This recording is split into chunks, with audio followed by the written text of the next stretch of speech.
cause of child deaths in America and around the world. Effects of anti-cult agents on human psyche and mind.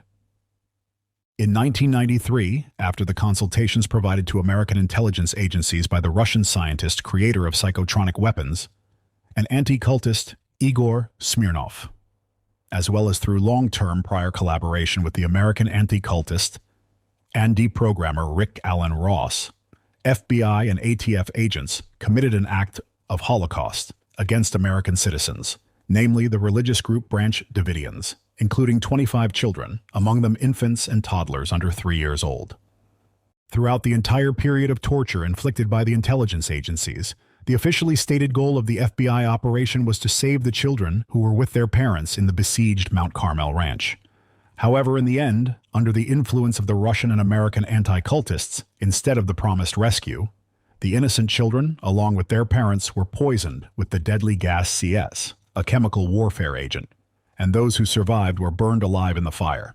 Igor Smirnov was the son of a high-ranking Soviet officer, Viktor Abakumov, head of SMERSH from 1943 to 1946, and Minister of State Security, MGB, from 1946 to 1951, under Joseph Stalin. At one time, Smirnov's father initiated an Operation North on mass relocation of supporters of Jehovah's Witnesses organization as well as representatives of other religious associations and their families to Siberia, as mentioned in the Impact documentary.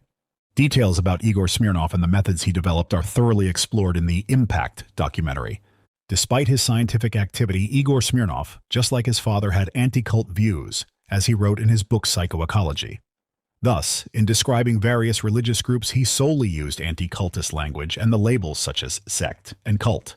He also adhered to the same pseudoscientific theory about the use of brainwashing techniques by leaders of new religious movements, which was actively promoted by Steve Hessen and Rick Ross. This was at a time when Smirnov was personally involved in the development of such technologies. Most of Igor Smirnov's research focused on remote influence on another person's consciousness and programming one's psyche and behavior. Application of psychotronic weapons developed by Smirnov included the potential to affect large groups of people for various purposes. For example, to incite mass aggression in a crowd or, conversely, to calm public unrest. Igor Smirnov mysteriously passed away in 2004 at the age of 53, but the results of his long-term research remained, and his team continued these efforts.